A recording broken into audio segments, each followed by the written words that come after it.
If I ask you a simple question, that is to choose from environment and development, which one will you choose? ये question जितना ही simple है उतना ही challenging इसका answer रहा है. As for decades, it has perplexed many thinkers and experts to find a right balance between both the environment and the development. Before continuing with the answer and the question, let me first tell you कि ये question आया कैसे. ये question आया due to the draft EIA 2020 or the Environment Impact Assessment Draft 2020 which was published by the Ministry of Environment, Forest and Climate Change. ये draft publish हुआ था during the lockdown and since then it is open for the public comments and consultation at least till 11th of August. This draft has raised the eyebrows of environmental experts due to many controversial points that exist in this draft. तो आज हम इस video में इस draft के बारे में discuss करेंगे. We will talk about the key controversial provisions of the draft EIA 2020. We will discuss about the EIA itself, its evolution and also the way forward. So going again back to the question that we raised, that is to choose from environment and development, we will have to take this debate as possibilism and the environmental determinism. तो possibilism का ये कहना था that humans can alter the environment defying all the limits set by the environment, whereas environmental determinism का ये कहना था that environment controls the actions of human and their culture. इस डिबेट को फाइनली कंक्लूड किया ग्रिफिथ टेलर ने by his idea of new determinism. So new determinism basically gave a middle path that humans can alter the environment but they have to act within the limits set by the environment. ये जो new determinism का concept है, this is clearly reflected in the first international environmental conference which we also call as the Stockholm Conference. Stockholm Conference 1972 में हुई और इसमें clear manifestation था of the sustainable development and limits to growth. ये दो keywords थे जो Stockholm Conference के declaration में clearly mentioned थे. Limits to growth basically was an idea propounded by the Club of Rome report, which again talked about the new determinism. तो Stockholm Conference के बाद basically environment mainstream हो गया and got the much needed attention from all the countries of the world. तो सारी countries ने इस Stockholm Conference के बाद instruments develop करने start किए so as to strike the right balance between development and environment by following the principles of the sustainable development. India also then came up with its own instruments in the form of legislations so as to balance environment and development with each other and without compromising either of the two. और उसी वक्त develop किए गए wild life protection act of 1972, forest conservation act of 1980 and the environmental protection act of 1986. It was this environmental protection act of 1986 which had EIA in its structure. EIA को पहली बार notify किया गया 1994 में and then it was modified in 2006. Now the government is trying to attempt the modification of the 2006 EIA again in the form of draft EIA 2020. So what is EIA? EIA basically is an instrument which helps to assess the environmental impact of any developmental project which falls under the criteria or which qualifies the eligibility criteria of the EIA itself. तो जो भी eligible development projects होते हैं उनका पहले environmental assessment किया जाता है by a team or a committee of experts and then accordingly on the basis of the assessment approval or disapproval of the project is allowed. अगर हम 1994 और 2006 के EIA के बेसिस पे प्रोसेस की बात करें, जो प्रोसेस सेट हुआ था टू अप्रूव और disapprove the projects, then it was कि कोई भी प्रोजेक्ट पहले EAC स्टडी करेगा और उस पे असेसमेंट करेगा. EAC stands for experts appraisal committee.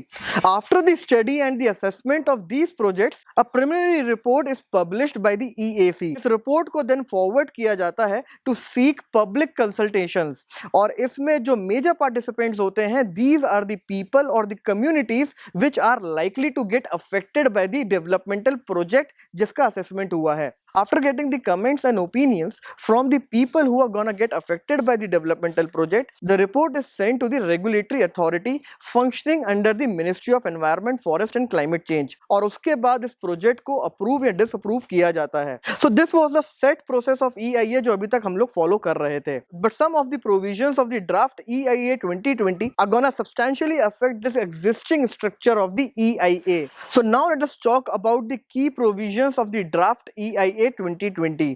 जो सबसे पहला कंट्रोवर्शियल पॉइंट है of the draft EIA 2020, that is the post facto clearance. Post facto clearance का सिंपल सा मतलब यह है कि प्रोजेक्ट स्टार्ट या ऑपरेशनलाइज होने के बाद वो अप्रूवल ले सकता है। ये अभी तक अलाउड नहीं था। इनफैक्ट सुप्रीम कोर्ट ने भी 1 अप्रैल को पोस्ट फैक्टो क्लियरेंस को रिजेक्ट किया था। And in various orders national green tribunal has also rejected the post facto clearance because it is like a postmortem exercise after the thing has already taken place. एक developmental project अगर start हो जाएगा, उसके बाद अगर आप EIA के लिए उसको लेके जाएंगे, an assessment would not matter much as it would be a futile exercise.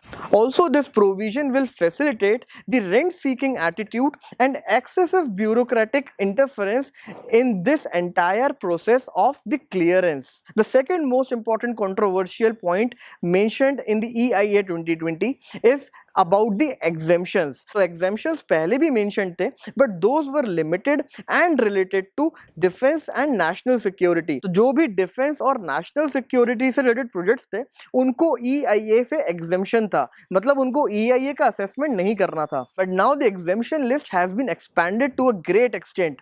जैसे कि उसमें एक word add कर दिया गया है strategic, मतलब जो भी projects strategic declare कर दिए जाएंगे, वो automatically exempt हो जाएंगे and no information in the public domain would be available related to all these projects.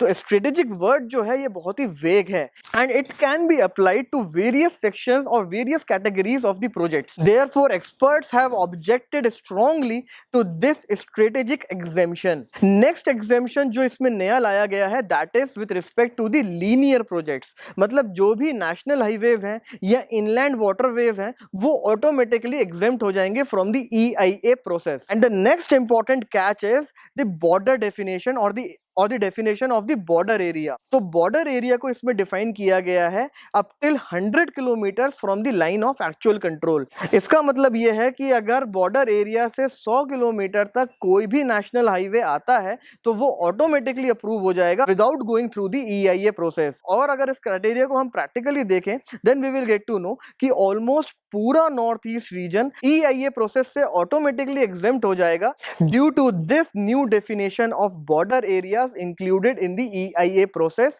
Under draft EIA 2020। इसके साथ साथ 40 टाइप की इंडस्ट्रीज को डीलिस्ट कर दिया गया है from the previous list of exempted industries.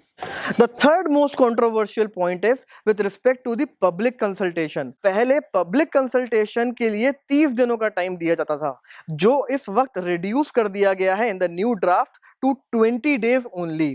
तो ये पहले ऑलरेडी एक कंट्रोवर्शियल पॉइंट था कि पब्लिक कंसल्टेशन जो है वो प्रॉपरली फॉलो नहीं होता था बिकॉज जो प्रिलिमिनरी रिपोर्ट प्रिपेयर करती थी EAC, उसकी लैंग्वेज काफी ज्यादा टेक्निकल होती थी जो लोकल पीपल या लोकल कम्युनिटीज नहीं समझ पाती थी। So that was already a controversy before this draft and now the government is planning to reduce further the public consultation time from 30 to 20 days. Next controversial point out here is of compliance. EIA 2006 में ये mandatory था कि सारे development projects at least साल में 2 बार अपने development की report submit करेंगे।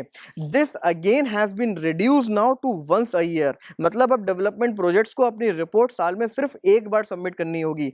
तो कंप्लायंस या मॉनिटरी सिस्टम की अगर हम बात करें so that has been severely compromised. And last but not the least controversial point of this draft is with respect to the violations. पहले EIA 2006 में ये था कि वायलेशन होने पे नॉर्मल सिटीजन भी उसको फाइल कर सकते थे, but now the government has proposed कि अगर वायलेशन होगा so that has to be reported by a government authority और द प्रोजेक्ट प्रोपोनेंट इटसेल्फ। मतलब ये एक्सपेक्ट किया जा रहा है कि जिसका प्रोजेक्ट है वो खुद जाके कंप्लेंट करेगा या रिपोर्ट करेगा that I am violating the EIA norms and proper action should be taken against me. So here the accountability has been compromised to a severe extent by restricting the violation reporting to only government authorities and the project proponents. Violation के अंदर जो second controversial point है that is the remediation and the resource augmentation. ये एक keyword है जो कि introduce किया गया है EIA draft में। इसके थ्रू ये बोला गया है कि जो भी project run कर रहा है अगर उसने ecology को या environment को damage किया है then that organization will have to pay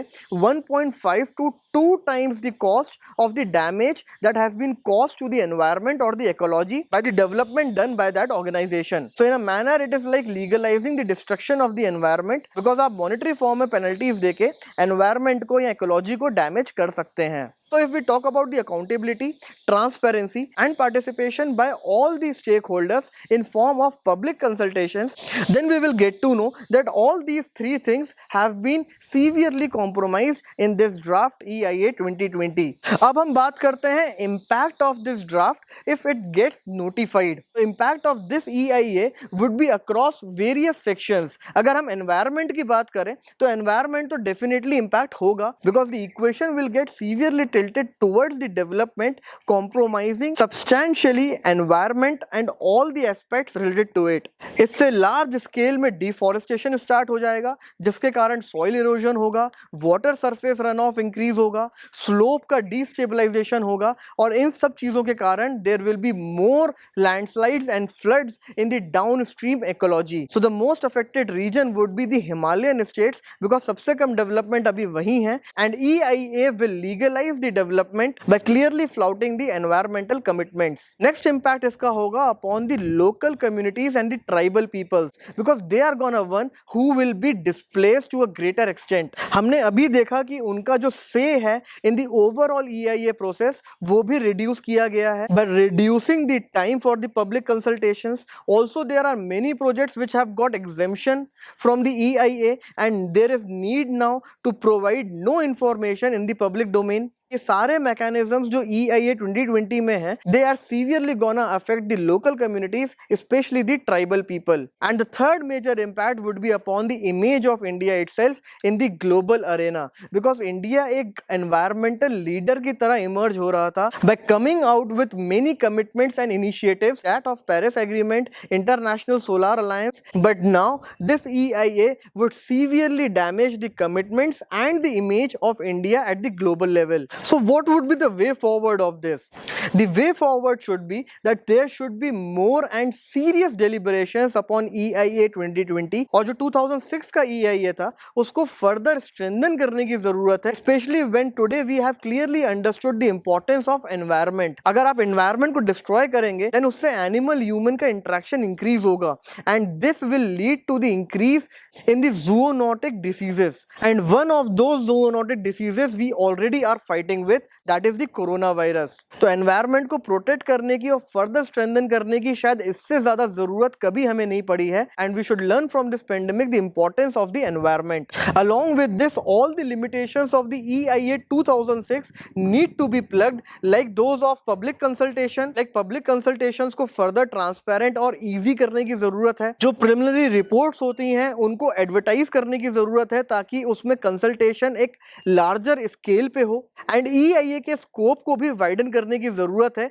by limiting the exemptions. So India needs to find a right balance so as to accommodate it between the debate of environment versus development, and not tilt this equation towards either side, because अगर environment human existence के लिए important है तो development human experience के लिए important है, and no existence without a meaningful experience is worth it.